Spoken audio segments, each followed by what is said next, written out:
Hi guys! Welcome back to my channel. So may trending ngayon. Ako ata ay na-late din sa balita.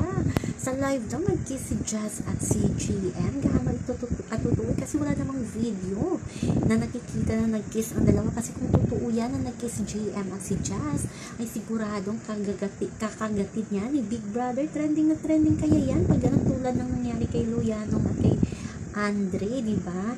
Na kung sino nakapanood, diba? Grabe trending yun. Pero hindi naman siguro totoo. Hindi naman siguro gagawin niya ni GM. May respeto naman siya sa Jazz. At saka itong si Jazz, napaka-edukada naman. Hindi naman siguro yan gagawin. Siguro chicks lang na kiss as in friendly kiss, pwede yun. Pero yung kiss na sinasabi nila, na trending yan sa TikTok, hindi naman siguro totoo yan. So, abangan natin. Kasi ako nanonood din ako ng live. Wala naman akong naalala. Pero yung kwento daw, ay kwento daw ni Daylan. Galing daw kay Daylan yung kwento. Gaano totoo yan?